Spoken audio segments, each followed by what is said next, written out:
Swayam Prabha, Digital India, Educated India.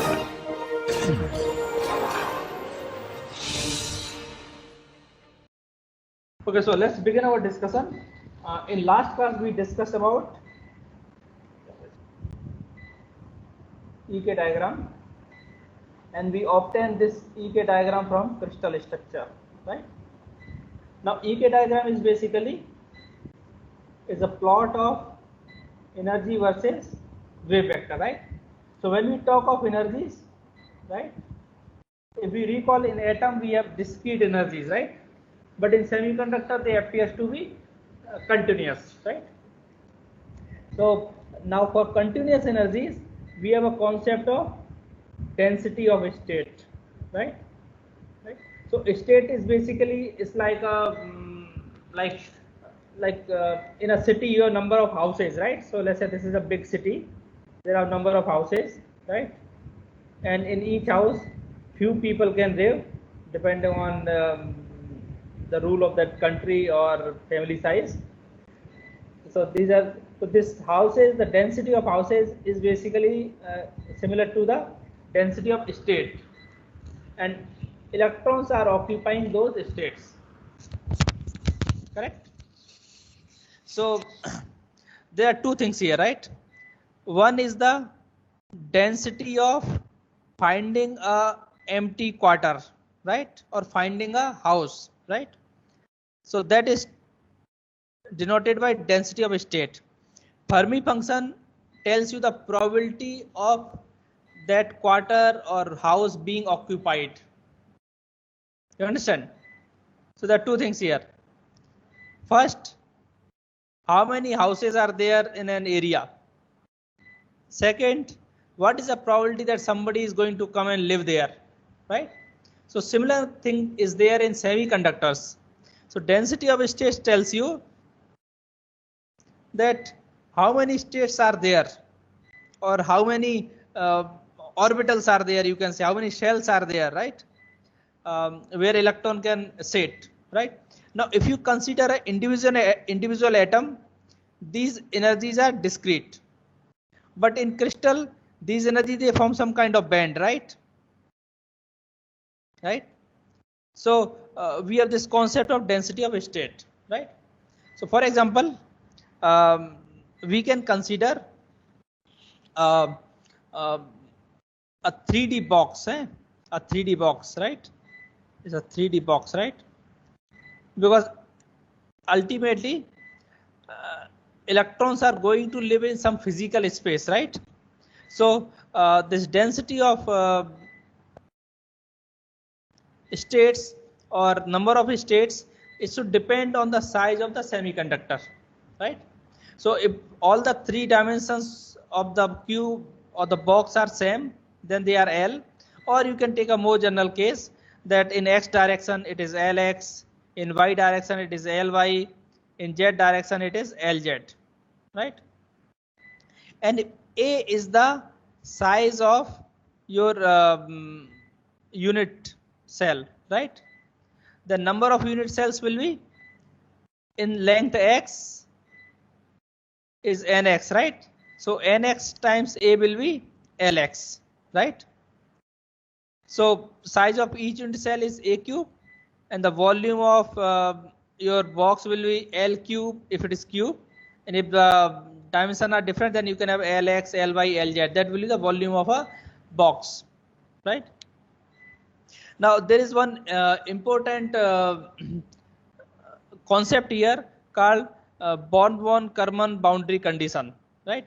Now this boundary condition is basically applied to a box or finite size of semiconductor, that from x equal to 0 to x equal to L, let's say x equal to 0 here to x equal to L, right? This boundary is periodic. Now why we assume that? Because when we try to solve the Schrodinger equation, right, if we assume some other boundary condition here, let's say we assume some fixed boundary condition here, right? Then this calculation that we do will depend on the size of the semiconductor. But if you want to calculate the bulk properties, the properties should not depend on the size of the semiconductor. If we are dealing with nanostructures or very small size material, of course surface will play a role, right? But for bulk semiconductor, its properties should not depend on the size of the semiconductor. Whether you take 1 centimeter or 10 centimeter silicon, it should have same band gap, it should have same mobility. So properties should be size invariant bulk properties. Okay. So to take care of this effect, what we assume that wave function is periodic at the boundary. So at x equal to 0 and at x equal to L, wave function are same. So now we know the solution. Psi is some periodic function UR times e to the power iota kr. Iota kr is a plane wave. UR is the periodicity of the unit cell, right? So now you can also find out if Lx, Ly, Z, Lz is the volume of the box, and if A is the size of each cell, then volume of the cell is AQ, and then if Nx, Ny, Nz is number of cells, or basically L by A, right? The number of cells will be Nx, Ny, Nz, right? So that will be number of state, provided there is only one atom inside. If there are two atoms, or let's say if Z is the number of atoms, right? Then this will be multiplied by Z. So in a unit cell, if there are Z number of atoms, then number of states will be Nx, Ny, Nz times Z, right? So that idea is clear. Okay. Now what we can do, let's explore this boundary condition further. Okay. So for periodic boundary condition, psi x equal to 0 equal to psi at x equal to L, that is e to the power iota kl, right? It can be Lx, Ly, Lz equal to 1, right? So that means iota kl should be 2n pi, right? 2m pi or 2j pi, right? So k will be 2 pi j by L. Now j is integer, right? And its value can vary from 0 to n, right? So how many solutions are there? N solutions are there, right? Why? Because 0 and n are same, right? So there effectively n solutions are there, and that's what we said. We have n number of unit cells. So for n number of unit cells, there are n possible states, right? So this k will be 2 pi by L, then 4 pi by L, then 6 pi by L, and so on, till we reach 2 pi n by L, and which is same as j equal to 0, right? Okay.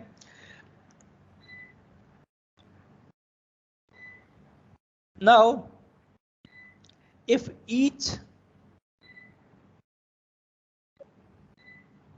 energy state, right, or each this discretized k vector, right, occupying a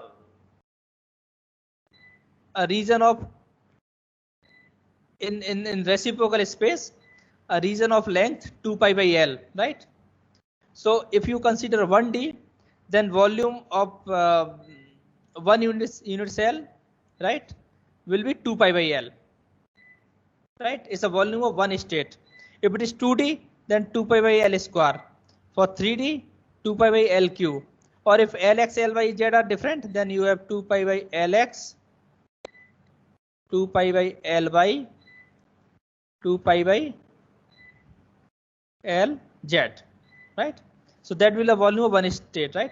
Now this state can have two electrons, right? One spin up, one spin down. So each state can have two electrons, right?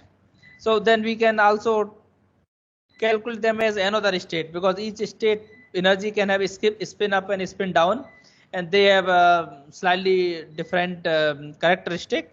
So basically we can multiply the volume of cell by 2 to get the number of states. Correct? Now let us define what is the density of states. Number of states per unit volume between energy E and dE is d times delta E. So this dE is the density of states. So this is the density of state, is basically number of states per unit volume between energy E and E plus dE, and that is defined as density of states. Okay. Now this property of density of state is important near the bend edges, and it will become apparent in coming slide.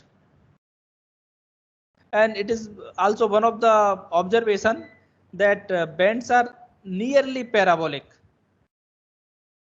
At the bend edges, they are nearly parabolic. Okay. So for example, we can have a 1D EK diagram, E versus K, right? Now, number of state we count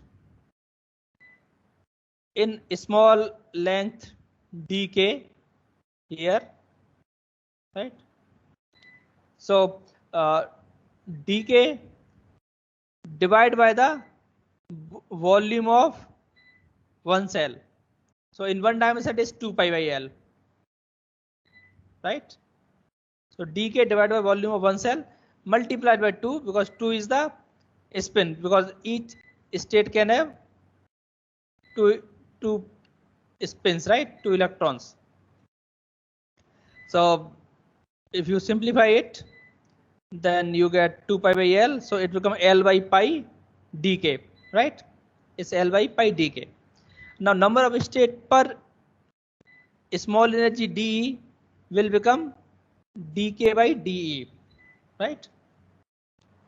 And then now we have to find out what is the EK. So you understand, up to this point, this is independent of EK relationship.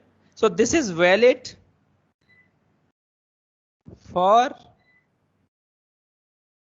any EK relationship, whether it is parabolic or not, it does not matter, right? This expression is independent of the EK relationship.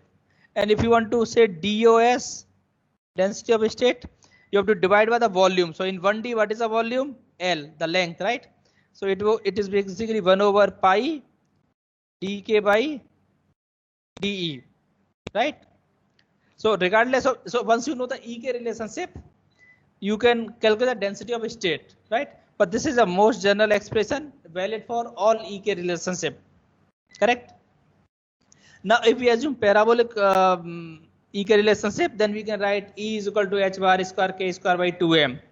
So if it is conduction band, you can write EC plus, and if it is valence band, you can write EB minus, right? So this is basically parabolic approximation, and then d by dk is basically the slope. So wherever the slope is large, right, de by dk, that means dk by de is small. So if slope is large, if de by dk is large, then dos is small. If d by dk is 0, then what is dk by de? It will be 1 by 0. So that means dos will be very large. So dos will be large here, and it will grow small here, right? So you can calculate here, right? If E is h bar k square by 2m plus EC, and you can write a similar expression for valence band also. So I'm not going to repeat it, that you can do by yourself, because expressions are very similar. So de by dk will be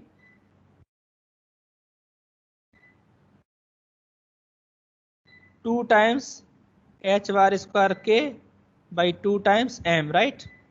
So dk by d will be m by h bar square k. Now k you have to substitute from here, right? So k you can write square root of 2m e minus ec, right? If you take h bar outside, then it's h bar. If you take inside the square root, then it becomes h bar square, right? So either thing is okay. So you substitute this k here, right? You get this expression, right? Square root of m by 2h bar square e minus ec, right? So at e equal to ec, dk by de will be very large, right? And so it is basically varying as a square root of energy, right?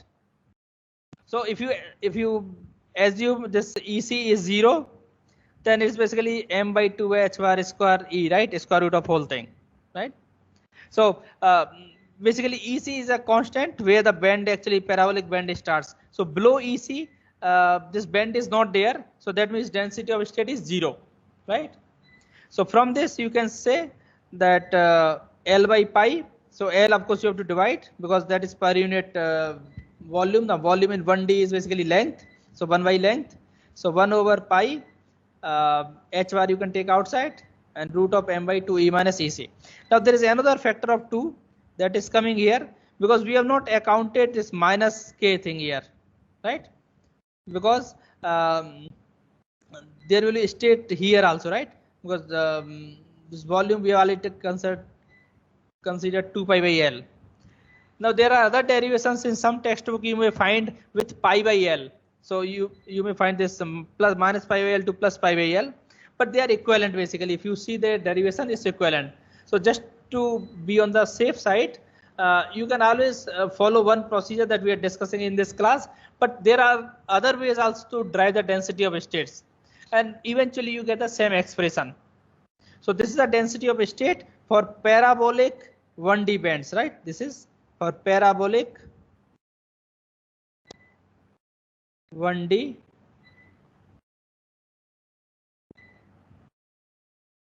okay.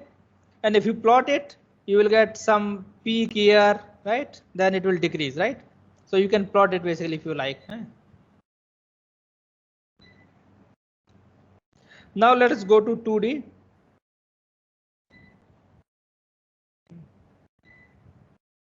Now in 2D, again the volume of one state will be 2 pi by L times 2 pi by L, right? So 2 pi by L in x direction, 2 pi by L in y direction. So volume is 2 pi by L square, right? So total number of states. Now dk square is basically dkx dky or a small area element, right? So that is 2 pi k dk, right? If you take annular region, the area of this annular region is 2 pi k dk, and volume of each unit is vk. So and each state can have 2 electron spin up spin down, so 2 by vk times 2 pi k dk, and then if you write it 2 pi by L square, then 2 pi cancel, so it is basically k L square by pi dk, right? Now again this relationship is independent of ek relationship, right? So regardless of ek diagram, this equation is valid. So if I give you any arbitrary ek relationship, you can use this expression, then differentiate, get de by dk, substitute here to get the density of states. Now density of a state will be, again you can have dk by de. Now if E is equal to h bar square k square by 2m, so plus ec, so de by dk is h bar square by m k. So you see here, you can take k this side, dk this side, so k dk, right? So k dk become m by h bar, right? So you have to substitute here m by h bar, right? So this becomes m L square by pi h bar square, right? Is it h bar? Yeah, it's h bar square, right? Right? And then if you want to calculate the density of a state, you have to divide by the area, right? So in this case, it will be L square. So it's basically volume in 3D L cube, in 2D is area L square, in 1D is length L. So we divide by accordingly. So it will become m by pi h bar square, right? So for a given energy state, um, this will be the density. So density of a state is basically constant, right? Density of a state is constant, right? It's a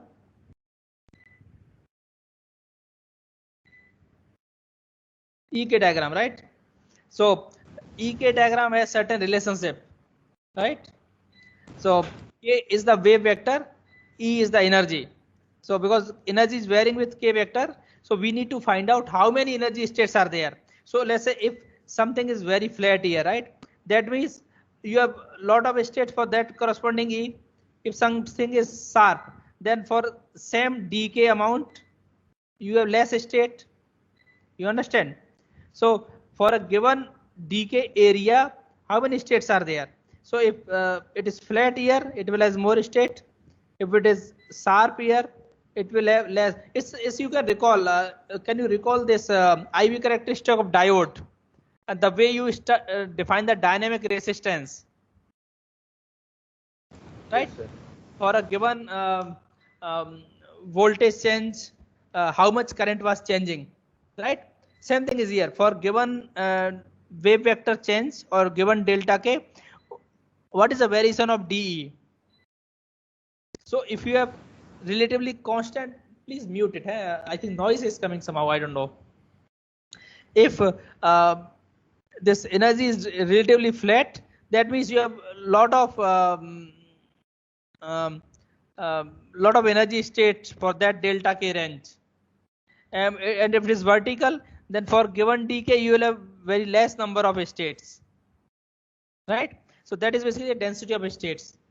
So density of a state is number of state per unit de, right?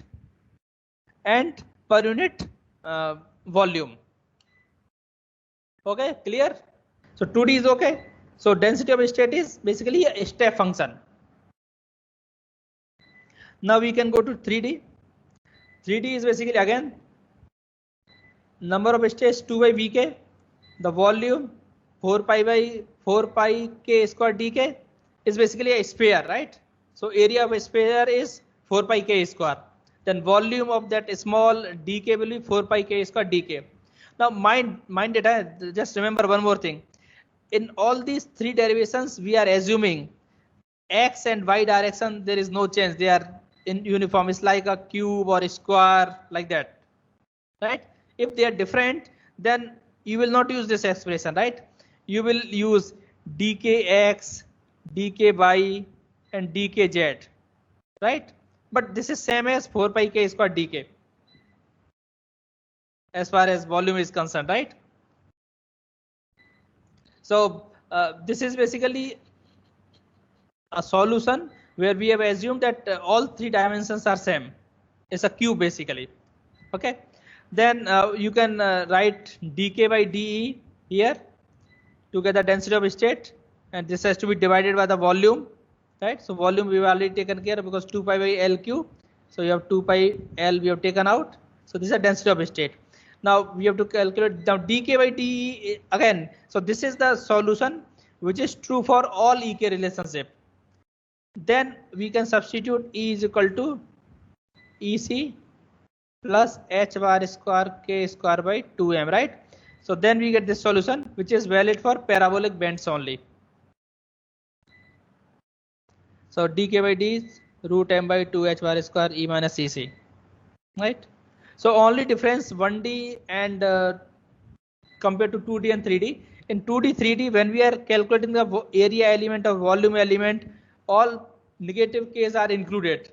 In 1D, we have to include them separately. If you recall the derivation, so your density of state is m by pi square h bar q square root of 2m E minus EC. So can you recall for 3D, density of a state is root of E minus EC. For 2D, is a constant. For 1D, it is 1 over square root of E minus EC, right? So here is decreasing, here it is constant, here it is increasing, right?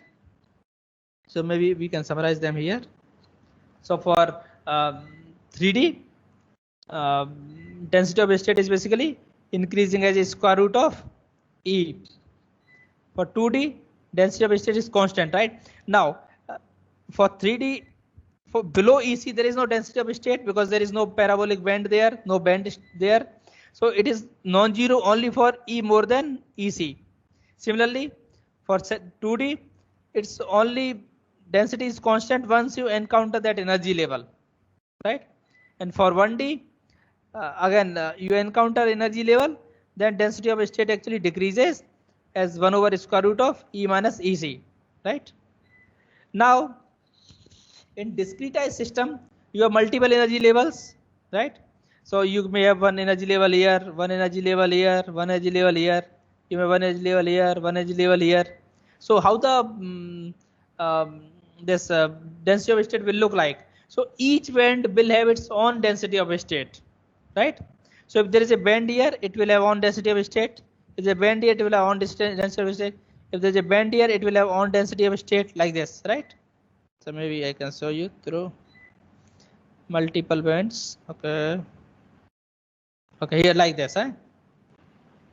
So that's how basically you have, this is one energy band, this is second band, this is first band, this is second band, right? So it goes like this basically. Now in case of 1D, it actually decreases, right? So second one start from almost same point. In 2D, it's basically constant, right? So they basically add up, right? Now, what about 0D? What will happen to zero dimension if there is a zero dimension? Zero dimension is basically it's a box, right? Which is confined in all three directions, right? So if it is confined in all three directions, let's say it has only one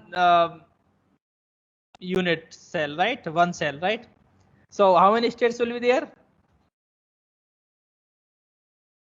If there is only one unit cell, right? How many states will be there?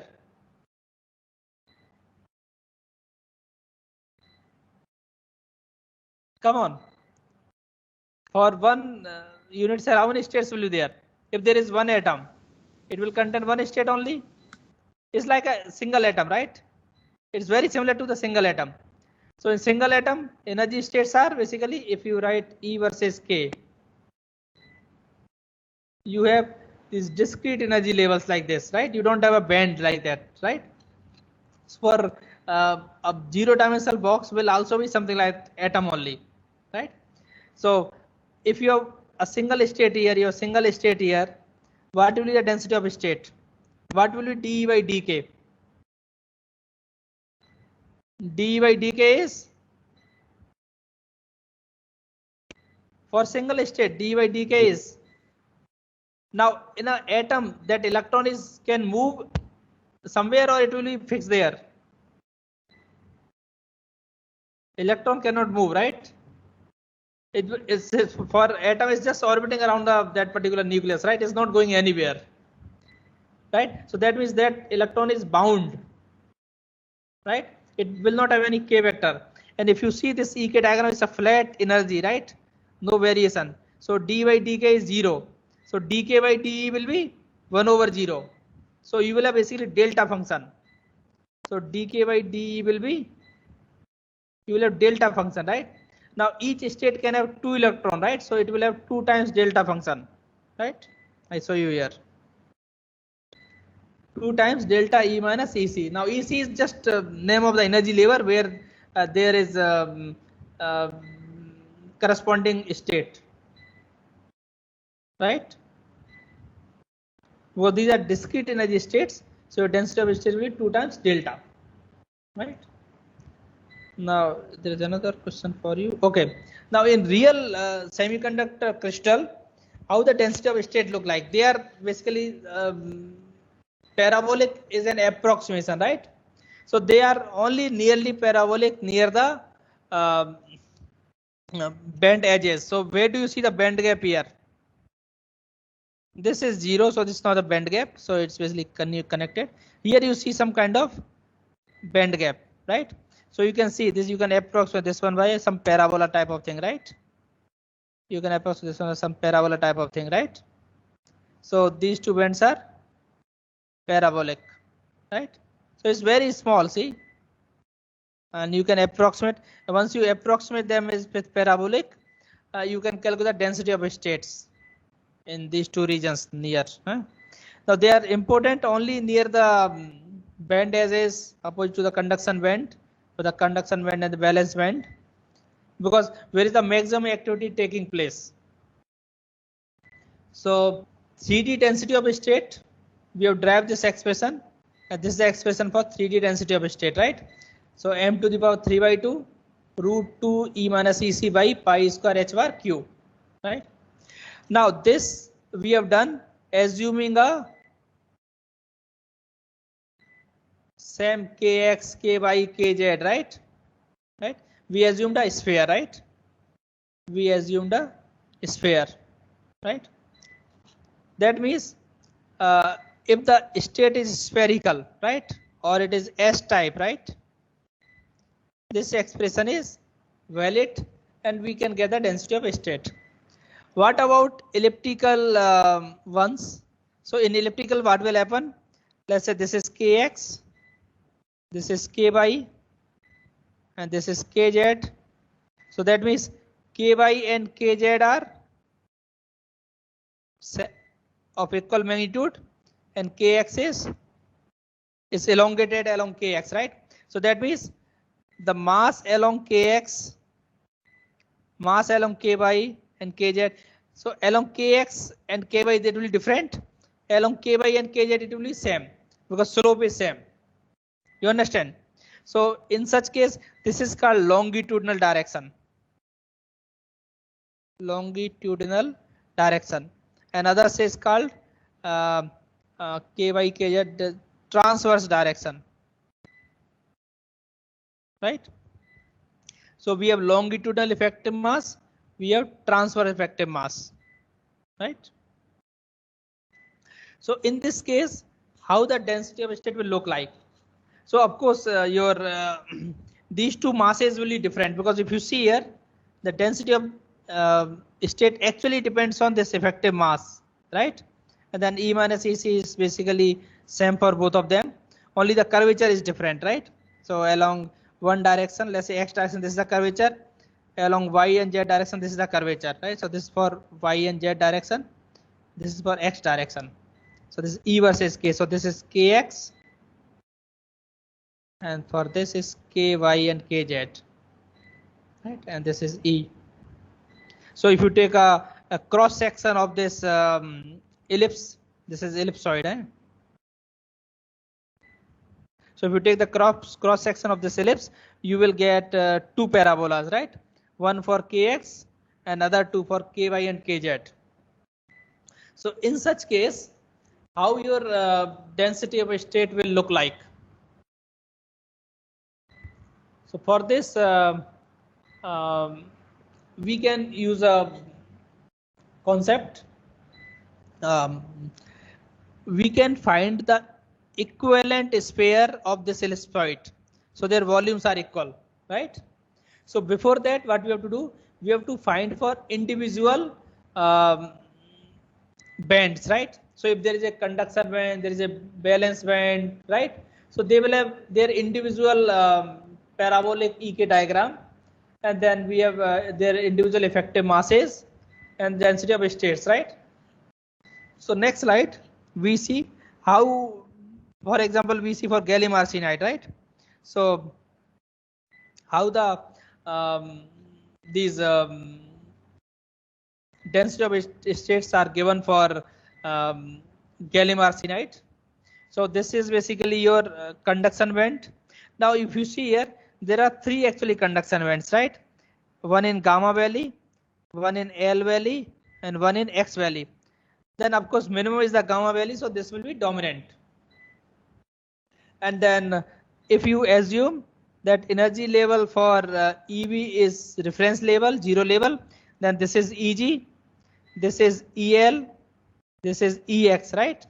And they actually these values, they depend on temperature, right? So if you increase the temperature, these band gaps actually tend to decrease, right?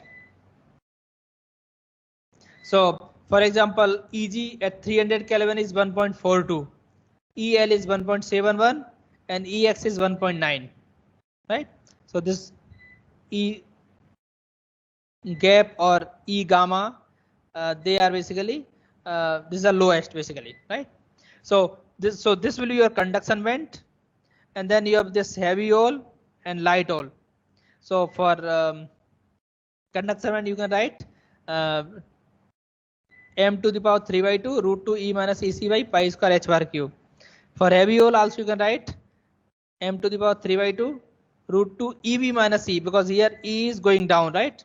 So above eb there is no state, right? So it is 0. So gb is 0 for e more than eb.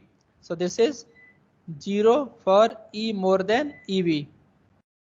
Similarly, this is 0 for e less than ec, right? And for more than greater than equal to ec, this is the expression. And they have their individual effective masses, right? So for electron it's mn, for heavy hole mhh, for light hole mlh, correct? Now in case of gallium arsenide, this is spherical, right? So not an issue. But in case of silicon and germanium, they are not spherical, right? It is elliptical. So in case of elliptical, how do we calculate? What we do, we take the volume of ellipsoid, right, which is 4 by 3 pi ABC, right? So A, B, and this is C, right? So this will be the volume of ellipse, and we can equalize that there is another sphere of radius D. So its volume will be 4 by 3 pi dq, right? You remember the volume of a sphere is 4 by 3 pi rq, right? So if D is the radius here, it will be 4 by 3 pi dq. So how do we get it? You can write E minus EC is equal to h bar square k square by 2m. So let's say x direction, right? This is y direction. This is z direction, right? And for spherical, you can write h bar square k square by 2m, right? So for spherical, all the k's are same, means their magnitudes are same. So not an issue, because see, what do you mean with that all the k's are same? That means for a given energy, because this is basically your equal energy surface, right? So for spherical, equal energy surface is spherical. Here it is elliptical, right? So these contours are basically denoting the same energy. So if you go to certain energy E, then the volume enclosed will be 4 by 3 pi dq, and here will be 4 by 3 pi abc, right? So if you divide this thing by E minus EC, you can write k1 square by a square equal to k2 square b square k3 square by c square, right? So abc will be root 2m times E minus EC by h bar square, right? So for similarly, you can do for this spherical one here.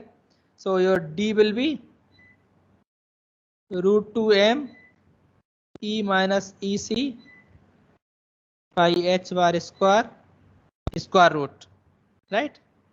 So now if you equate these two, now this elliptical values, for example, if you can recall that we discussed for silicon, how many equivalent x values are there? 6. For germanium, how many equivalent L values are there? 8. But they are shared, so you will have 4 only. So number of values we have to include. So total volume will be volume of each ellipsoid multiplied by number of values. So if number of values is n, total volume is 4 by 3 pi abc times n. And now that is equal to 4 by 3 pi dq. So that tells you that D is equal to n times ABC power 1 by 3, right? Now D, A, B, C, they are all proportional to m to the power half, right? Right? So m equivalent. So for each direction x, y, z, let's say this m1, m2, m3. So this means m to the power half will be equal to n m1, m2, m3 power whole power 1 by 3, right? So you can write here. So D is m power 1 by 2, right? Others are constant, so we can cancel it. Then n times m1 square, m1 power half, m2 power half, m3 power half, power 1 by 3, right? So m will be, you have to multiply, you have to square on both sides. So m will be n power 2 by 3, m1, m2, m3 power 1 by 3, right? So you get this expression. So if you know the effective masses for x, y, z direction, right? You can, and if their number of values are n, you can find a equivalent effective mass, right? Because we are not generally in a bulk, we are not going to track in which direction this electron is traveling. So they are traveling in all three directions. Then effective mass will be the mass corresponding to all three x, y, z direction. They are some geometrical. This is which average. Eh? So it's also it has some average, right? It's geometrical or I can't recall, but it's an average. So m is n to the power 2 by 3 times m1 m2 power 1 by 3. So you can do one quick calculation. For example, for silicon, you know ml and mt. So what will be the effective mass for silicon? Same way, please calculate for germanium. And you don't want to speak. Please type your answer in the comment box, and then you can verify in next slide. Quickly do the calculation. Now for silicon, how many uh, um, equivalent values are there? 6. For germanium, how many equivalent values are there? There are 8, but they are shared, right? So it will be 4 only. So 4 to the power 2 by 3, 6 to the power 2 by 3, then m1, m2. Now m1 will be 0.89 ml, m2 and m3 will be same as m2, so 0.19 power 1 by 3, right? So please write your thing in the comment box. I'm showing you the answer. It will be 1.08 for silicon and 0.56 for germanium. Okay. Now this is for the conduction band, right? What about valence band? In valence band we have heavy hole and light hole. So what will be the density of a state? So in valence band, what we will do? We will add both the densities, right? So we will add DOS for heavy hole plus DOS for light hole, and that will be overall DOS, right? Now DOS is proportional to m to the power 3 by 2, right? So m to the power 3 by 2 is equal to mHh to the power 3 by 2 plus m light hole to the power 3 by 2. Then if you take power 2 by 3, this will become 2 by 3, right? So that will be your um, effective mass for two bands, heavy hole and light hole. So this is the expression, and this is obtained by adding these two density of states. Now please remember, in conduction band they were not spherical, right? So we have to basically equate the volume of sphere with the ellipsoid. Here both are spherical, so we have to just add the two states because they are at the same energy, and split off is little away, so we don't have to add it. So now you can do the similar calculation for silicon and germanium here. So heavy hole is 0.49 m naught. Now m naught is the mass of electron, free electron. For light hole 0.16. It's only for germanium, for gallium arsenide. You can also note here the effective mass is large for silicon, and this is smaller for germanium, right? And this is slightly smaller than silicon, but more than germanium for gallium arsenide, right? So that also tells you the mobility.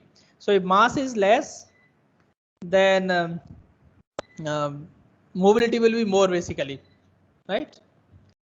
And if you recall the electron effective mass for gallium arsenide, they are actually very small, so their mobility is even faster. So this you can basically get these are value. Now these values are basically a kind of we have calculated here, but we have ignored some fact. If you see here, this is the actual EK diagram for silicon germanium, right? So this surface is not even not actually parabolic, right? It's something very complicated surface. So it's basically is resembling a cube with rounded corners. It's a cube with rounded corners, right? So therefore, whole effective mass in silicon is not exactly 0.549. It's around 0.81 m naught, right? So because here we have assumed it to be parabolic, that's why this discrepancy is coming. So this is basically some handy calculation to get the idea, right? But ultimately the actual EK diagram determines what will be the effective mass. So we can summarize it. Yeah, just give me one more minute. One more minute. One more minute. Okay. So density of state for conduction band, m of the conduction band power 3 by 2 square root of 2 e minus ec by pi square h bar cube, and same expression for valence band. And masses you can calculate for effective mass ml mt square, so it's m1 m2 m3 power 1 by 3, and n is the degeneracy power 2 by 3, and for hole m heavy hole power 3 by 2 plus m light hole power 3 by 2, and overall power 2 by 3 will give you the effective mass. So there is one exercise for you. You can finish that exercise and leave. So this is the EK diagram for graphene, right? So here EK diagram is E is equal to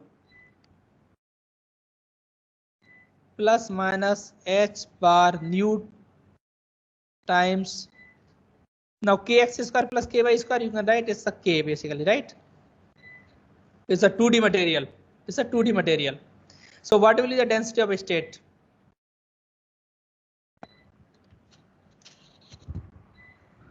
Now what is the density of a state? 2 over Vk, right? So 2 over Vk, 2 pi by L square, right? Times 2 pi k dk, right? Divided by dE divided by the area, right? So what is dk by dE? D by dk is h nu, right? So this becomes 2 pi you can cancel, L square you will cancel, so it will be basically k times 2 pi, right? And dk by dE will be 1 over h nu, right? And k can be written as E over h nu, right? Now there's a degeneracy factor of 2, right? So to multiply, because there are two such bands, right? So that will be your 2e by pi h square nu square, right? So you can do this calculation. Okay, thank you very much. So I will rest my class here. If you have any doubt, you can ask now or in next class. Thank you very much.